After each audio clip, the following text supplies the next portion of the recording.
This time on the show, botnet command and control with Creo C2 and detecting man-in-the-middle attacks, plus a big Season 7 announcement. Stick around for this episode of Hak5.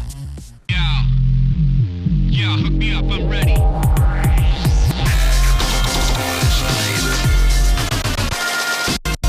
This episode of Hak5 is brought to you by Netflix, GoToAssist Express, and Domain.com. Got a great idea? It all starts with a great domain.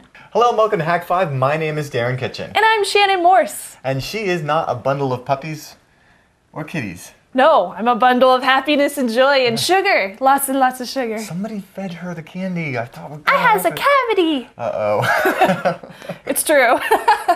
I need to go to the dentist. Season 7, we haven't torn down the digs yet. We eventually will get a new set for the season, as we try to do as we progress through the... I guess if you're wondering, if it's because there's 26 episodes and then we go to another number. Yes. And that's just... Because Darren runs in the mindset of television networks. No, I run in the mindset of it's easier to wrap my head around seasons because then I can be like, oh, that was that season that we did that thing. And that's true. 7:01, and we are excited to be on the first episode of the So what's going on today? So yeah, we are blessed to have Robin Wood down. I love him. Right back from Shmoocon. Yeah, cheer for yourself, Robin. Woo! We got one person in the audience, and it's Robin cheering for himself. Yeah! He's going to be talking to us about Creo C2, botnet command and control tool that he just featured at a talk that he did at Shmoocon with... zombies. Yeah, we're talking about the social zombie talk with Tom Eston and Kevin Johnson. So good stuff there. That was actually one of the talks that I got, and it was very interesting. I liked it a lot. Yeah, I got to see 3 talks this year. Yeah, wasn't that cool? We got to see talks this year. Yeah, Last year I went to Shmoocon, didn't see anything. Yeah. I even got a shirt. See? Woot. Shmoocon 2010. Yeah. Nice. And I'm also going to be talking about ways to detect man-in-the-middle attacks that are based on ARP cache poisoning. And then next week, we're also talking about, Robin's back in studio to talk about different ways to do man-in-the-middle attacks that don't include ARP cache poisoning. So stick around for that, as well as big announcements at the end of the show. But at the moment, I'm in the UK, and this is pre-recorded so that I don't have to be crazy. Woo, it doesn't matter, but I'm sure it'll be a great show. So let's kick it off right. And go right into Robin's segment. So sounds good. See you on the other side. Ow. Why? It's supposed to clap to get this thing, not punch me. Sorry, I forgot. If you're looking for an easy and affordable way to get your website online, check out Domain.com's hosting plans. Their deluxe hosting plan offers unlimited traffic and free website builders with unlimited pages for just $8.75 a month. Already have a domain somewhere else? Support Hak5 and our sponsor by transferring your domain to Domain.com.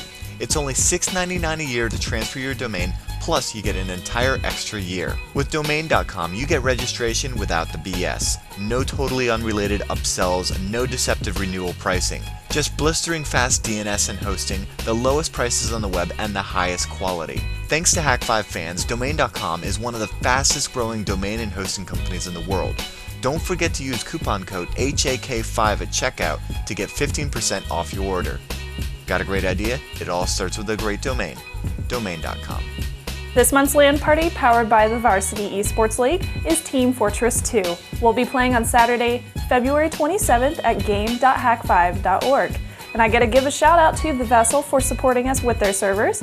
You can find information about them at thevessel.com and a range of their game servers at thevessel.com/game-servers. Thanks for that, and we'll see you on Saturday. So botnets are all the rage, and here to increase the viewership of Hak5 tenfold, Robin Wood with Creo, right? Yep. That's what we're doing with it? Yep, Creo C2. No, so it's not actually for increasing Hak5's viewership, or though potentially. What is Creo? I'm new to this tool. Okay. Creo C2, I've just released version 3 of it. It's designed to be a botnet or command and control channel system that runs over social media. Now, I've never owned a botnet myself, but I've seen where I could potentially rent one. As far as I know, bots are controlled on IRC. I know because I've seen them flood channels before. You know, KOR, a bunch of numbers all show up, and yeah. Well, the idea of this was, hopefully, most corporations now and most people most companies are blocking IRC from their networks. However, very few are blocking HTML, HTTP. Yeah, I can totally see that. But why? So what part of HTTP? I mean, what? Well, the original one, version 1, was it used purely Twitter.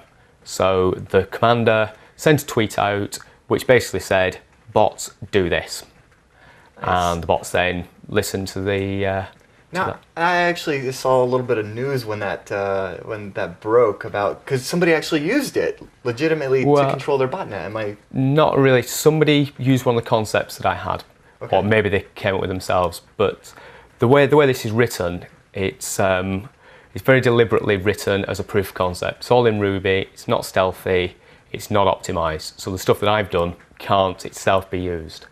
But what they'd picked up on is one of the ways I suggested to send commands is base64 encode them and then put them on Twitter.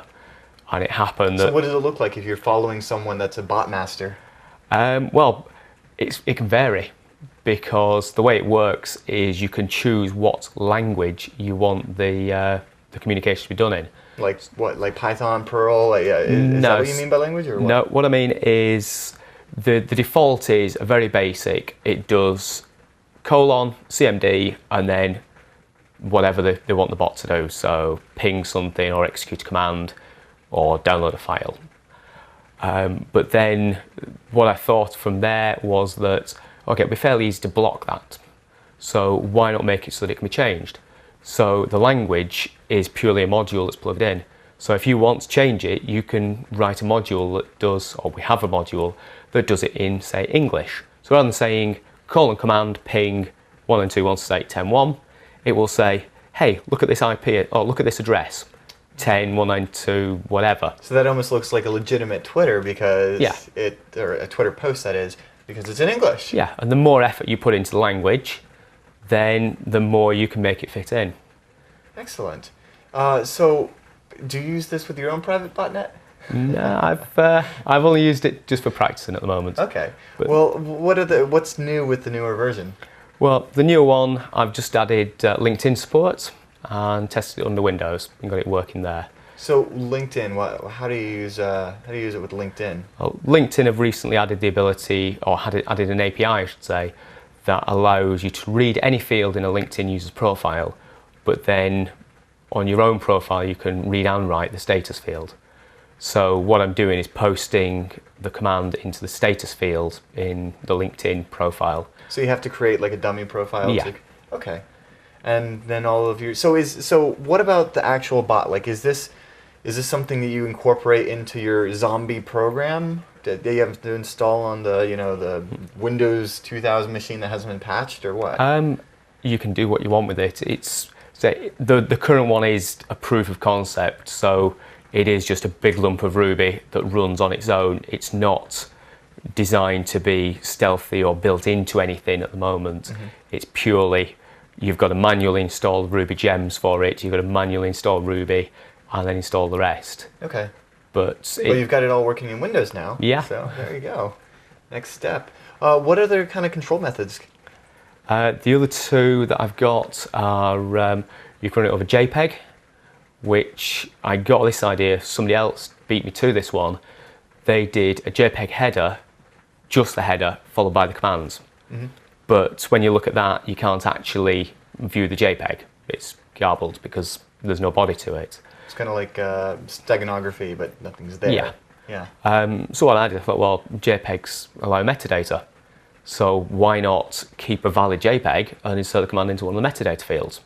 Oh, so you could have a picture of kittens, and the bots could... So would the bot have to just pull this JPEG over and over to see if anything's updated? Is that how that works? The way it works at the moment is the bot knows one JPEG, one image on the net, and it just grabs that periodically. But you could very easily say, here are 50 JPEGs, grab all of them.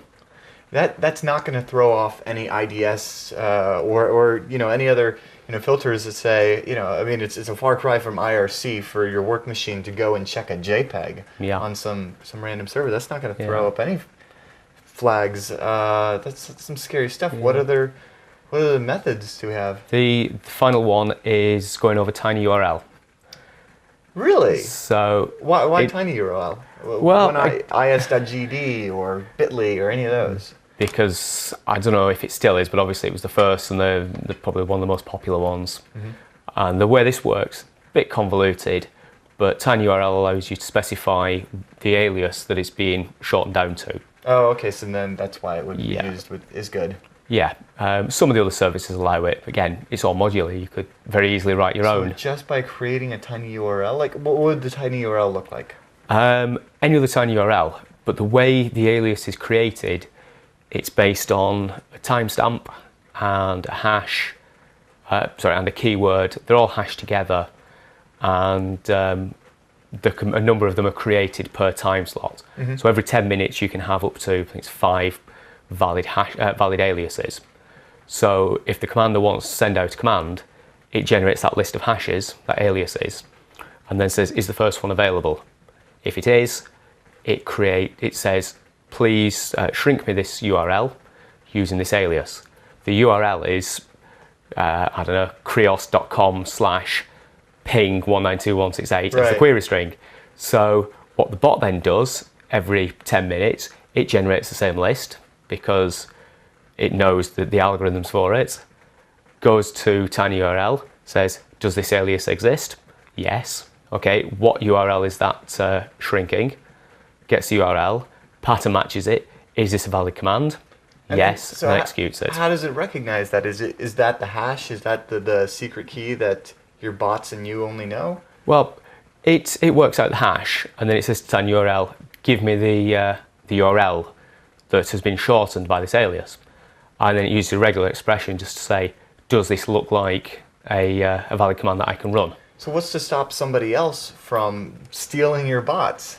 At the moment on that, nothing. Oh, okay. Again, what you could do for that is add hashes or encryption. Do you have hashes or encryption in any of the other methods? Yeah, there are. One of the languages is encoded, so base64 encoded with a hash, which obviously isn't encrypted. But then there is also an encrypted language where bot and command are sharing a key, and so the bot gets it and decrypts it. It's just like LinkedIn or Twitter spam. Yeah. That the bots are taking a look at. That's awesome. Now, can somebody extend on this? Is it a framework where, say, like I wanted to put it into RSS or Atom? Could I do that? Yeah, very easily. It's deliberately designed. The languages are all modular, and the control channels are modular.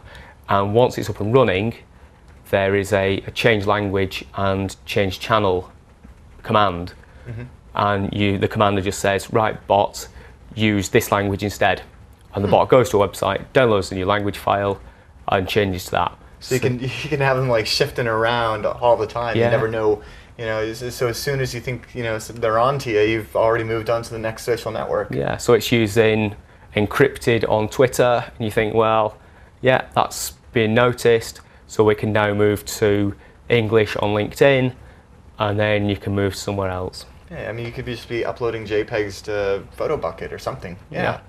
That is awesome. Now, I got to know, what does Creo stand for? What does that mean? Creos is a Greek Titan god, and then C2 is what military used to term command and control.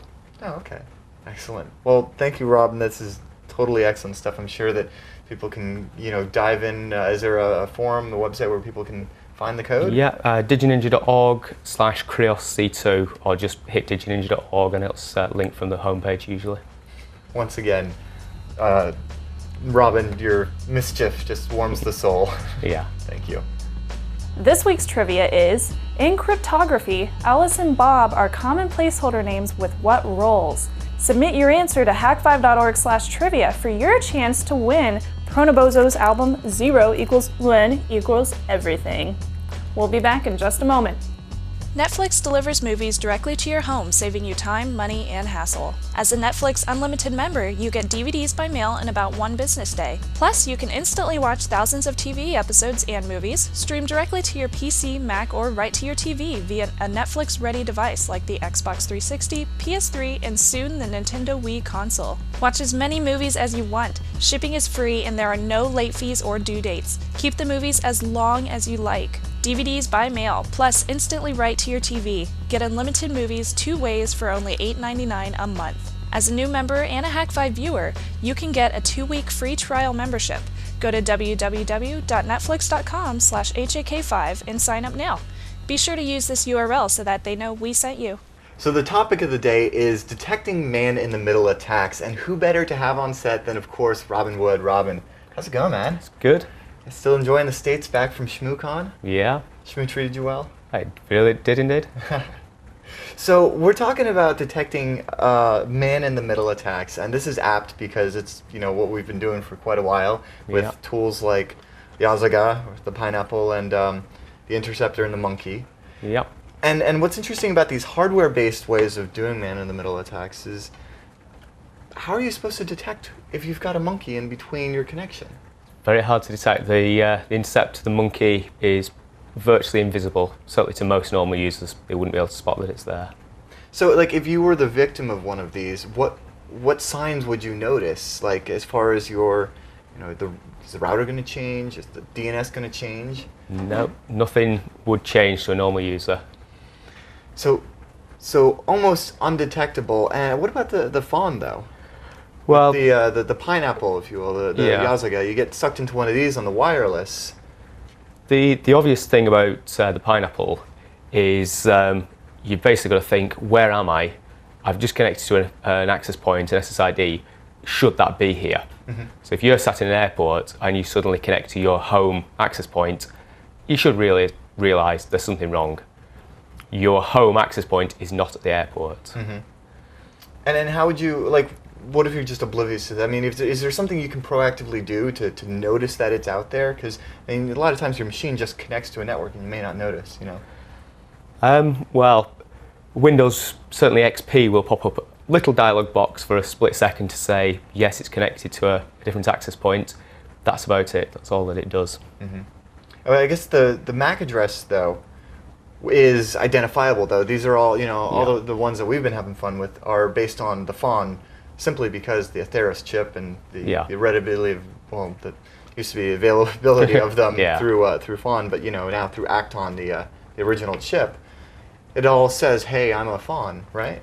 It does, yeah. I suppose potentially you could have some software that would look at the MAC address of the access point and say, yes, it's a fawn, I'm expecting it to be a Linksys or whatever, and do that and pick up that there's a difference there. Yeah, and I think that's I guess that's what we're getting at here is when it comes to on the attacker side being the man in the middle, all we're trying to do really is I'm going to tell Robin I'm the router, and I'm going to tell the router I'm Robin, and I'm basically spoofing myself and positioning myself in the middle, but I can't actually spoof my MAC address as the router. If I did, packets would just stop dropping on the network. It wouldn't work. You can't have like the Zip-Its, for instance. I was showing you those little $40, $50 devices. The problem with them is they all have hard-coded into them the same MAC address. So in my testing, I was bringing up 2 or 3 of them at the same time, trying to get them all set up. I was like, how come the packets are dropping? And I just had, and the next thing you know, it's like, oh, they all have the same MAC address. Yeah, that's not too clever an idea. So, far of hacking into the router itself, how would you, using traditional methods of man-in-the-middle attacks, not these hardware solutions, but using software, you can't necessarily make yourself completely invisible. No, the traditional style is ARP cache poisoning. Basically what that is, like you said, you're telling the router that you're me, and you're telling me that you're the router, and that's it, you're sitting in the middle. Mm-hmm. And then I send all my packets through you. So in terms of being visible or invisible, straight away I should be able to see that the address has changed. It's a different MAC address I'm talking to. So what do you like to use when it comes to just, in software, getting your ARP cache spoofing going on? Well, the standard one is ARP spoof through DSNF, the Yeah. DSNF package. Doug Song wrote the original one. Good stuff. And then we've talked Yeah. about on Windows way back in the first season, Cain and Abel. That'll do it, just point and click. Yeah. And Ettercap will do it Ettercap. as well. Yeah, need to do a little series on Ettercap. There's a bunch of fun filters you can Yeah. do to, just have Upside down tonight. Yeah, some mischievous fun. I've been meaning to do that one for quite a while, so I think we'll finally get to that this season. But so let's take a step back and rather than thinking with our black hat on, think about this as the victim or the potential victim, especially like coming back from a conference like Shmoocon. This is maybe something that you might want to consider installing and setting up on your system. So we're talking about Iron Geek's tool, Decaffeinate ID or Decaffeinated. This is a really cool tool that Adrian just puts together these awesome tools that we should all have in our kits. And this one takes a look at the MAC address of the router and alerts you to potential dangers. Yeah, it basically watches the MAC address. If it notices it's changing, it gives you a nice pop-up, gives you a warning, say something's going on. So I actually have a little demo set up here. I figured we would put it through the test and actually show it off. So here we go, Windows machine. I've already gone ahead and run this once, and you'll see that we get a log file after the first time we run it, where you can actually see, when the MAC address changes, the IP address, and it'll give you an alert here. We also have the configuration here where we can change whether or not we want to, be monitoring the ARP cache, be monitoring the firewall, the gateways, and whatnot. But let's just go ahead and run this, and I believe it's one of the based on Auto IT, and we can actually come in here and take a look at the source. So if you're an Auto IT kind of guy, you can actually go ahead and play with that. But it's compiled for us, so we'll go ahead and run it, and we'll just get this little icon here in the system tray, where we can check out what we're monitoring and check out our configuration here. But that's pretty much it. It just lives in your system tray and alerts you when something goes tits up. So let's give it a shot. So I've already gone ahead and set procsys net IP4 to IP forwarding to 1. So we are forwarding. And from here I can just go ahead and run ARP spoof on our Ethernet interface. Our target is that machine 10.10.0.146, or at least I believe that's still its IP address. And 10.10.0.1, which is the IP of the router, so we'll go ahead and run that. And it will do its magic. Backtrack for final. Rocking the pound sauce. And there we go. IP address 10.10.0.1 changed MAC address to this new MAC address, and it says this IP is a gateway. Something weird is up. Yeah. Is there any legitimate reason why a MAC address of your router would change that you could think of? No, if you've got, particularly at home, your standard Soho router, no reason for that to change. Yeah. I mean, I'm trying to think even on like an enterprise level, if you were moving from department to department. The only thing I can think of is load balanced outbound routing. Mm-hmm. So multiple ISPs, multiple gateways. I think this is a great tool to just basically get a signature of, your network and notice if anything has changed. And I think that there should probably be more tools like this. You could probably detect whether or not, if you're being connected through Yazaga, just say, hey, is the domain controller that I'm expecting to be here actually there? Yeah. Well, the same thing, I'm sure this tool could easily be modified. All the FONs have got the standard OUI, first part of the MAC address, which is FON. Obviously that can be spoofed. Right. But if people aren't spoofing it, you could potentially build into this tool, hang on, your access point MAC address is a FON. Mm-hmm. Are you sure about this? Yeah. Do you have a FON? Yeah. Maybe it's time to start writing down the MAC addresses of all your routers if you're not running a tool like this.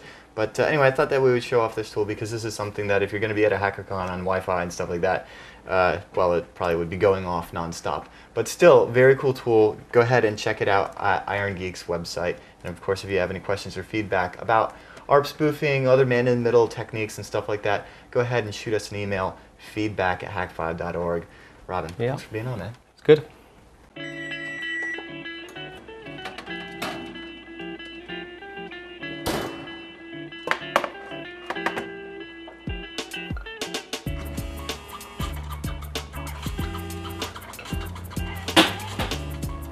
We live in the same house. You don't have to call me. I don't want to yell.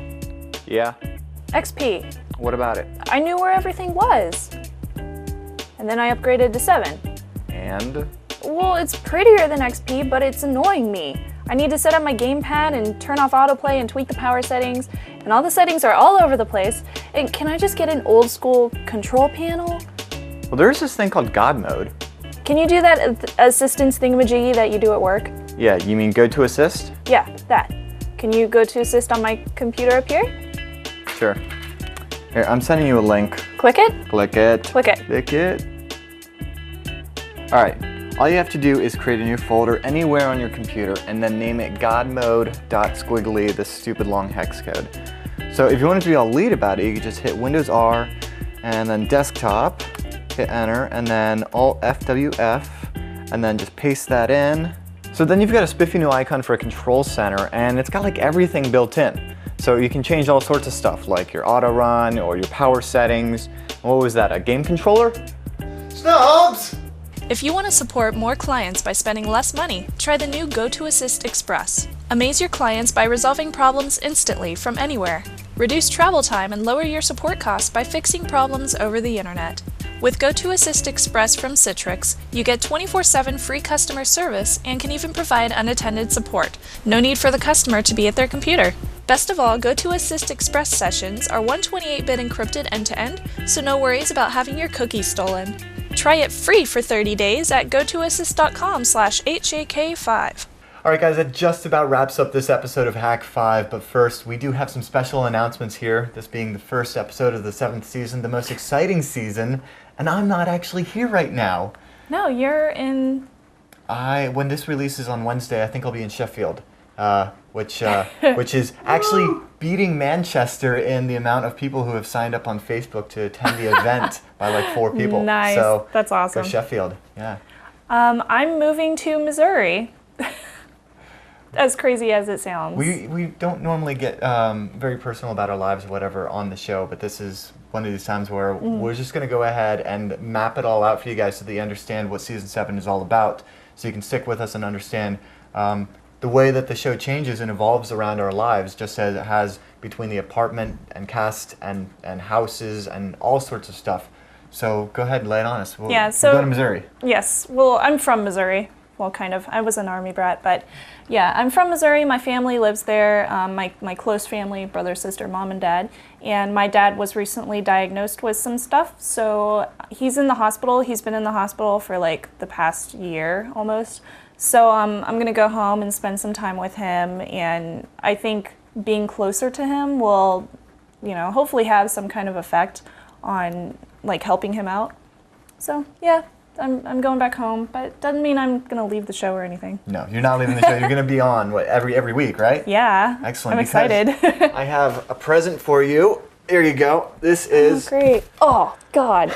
That is a remote hosting kit. You've got... You lied to me. What? This is big. Okay, well, but You said it was small. I said it fit in a duffel.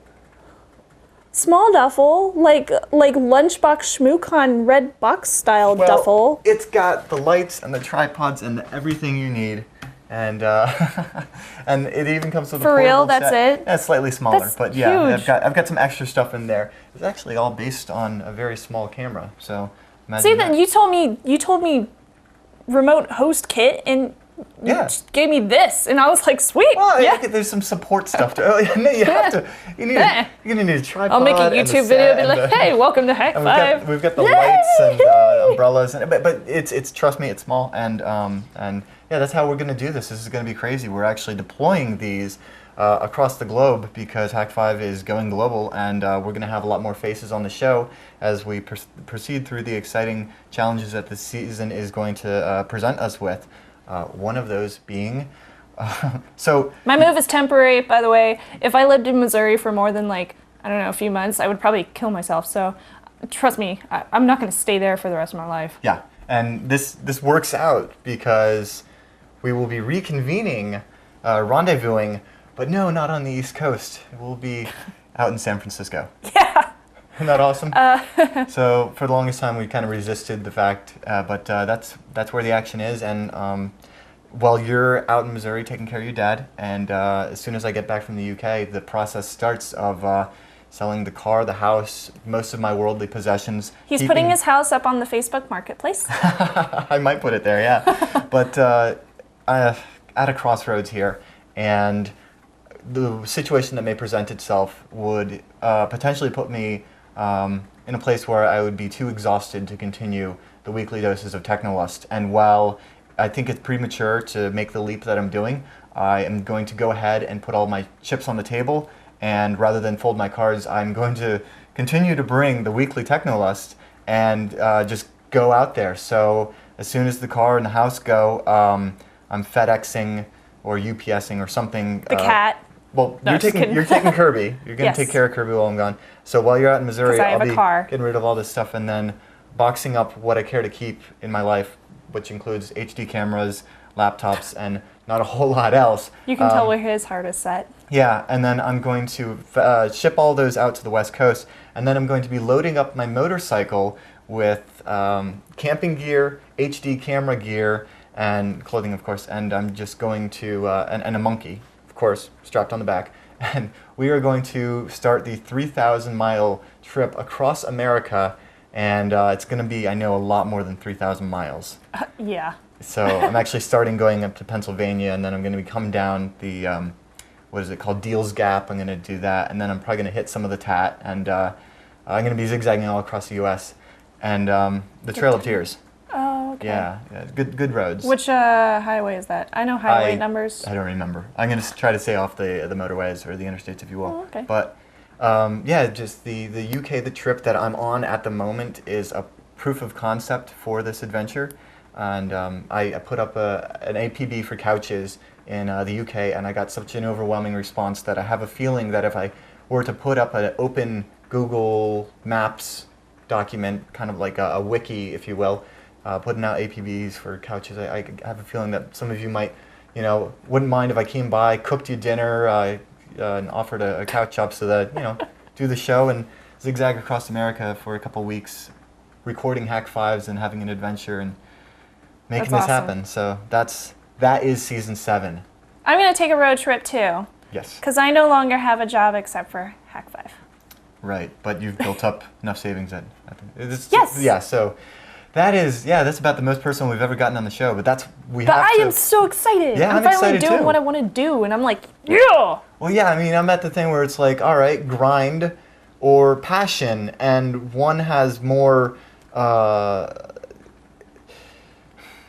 It really all depends on the way that you quantify success, and I don't think numbers in an account are what really quantify success or happiness. So you're saying grind equals money in your pocket, but Well, and passion 9 to 5, equals awesomely cool memories and good times and awesome people that we get to meet every day. Over the And last 4.5 we might be years, poor, yeah. but we'll sleep on couches. And yes, futons and make Hak5 happen. I would take the passion. Yes, me Any too. day. Any day. Yeah, I know, this is so crazy and exciting.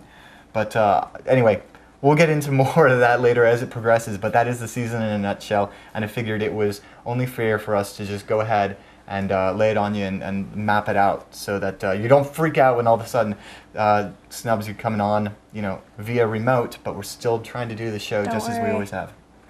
Except I was going to say something, but I better not. this will be the last chance we have to do it, well, the last chance for a couple months at least, to do a proper show in person. I know, it's in so the sad. studio. It's good stuff, though. I'm glad that we could. I know. Is that all you got? Is that really all you got? Come on. Is that really all you've got? Ooh. Okay. You wouldn't. Ow. I would! All right, people. Trust your Technolust.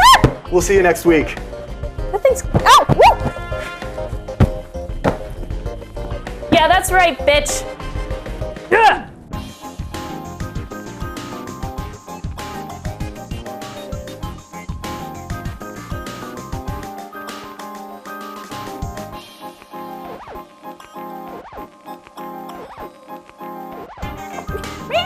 We're going to be playing on Saturday, January 27th.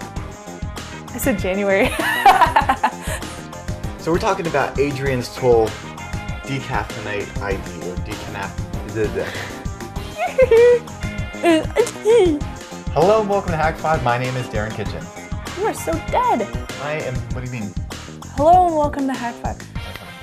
Come on, speak up. Get ready. Ah, God. Eh, Wah! wow, what has gotten into? Did somebody give her sugar? Actually, yes. Okay, I that's did have some sugar. See? It smells like peppermint. and rainbows and kittens. And puppies. My us is made out of puppies. We're gonna be playing on February. Crap. You're not going to be able to do that when we do this show remotely. I know. I'll be slapping my webcam. We're gonna be playing on Saturday, February. Damn it. You're just doing this because this is your last segment, like in RL. I gotta get it out of my system now. Hoo-wah! This month's LAN party is powered by the Varsity Sports League.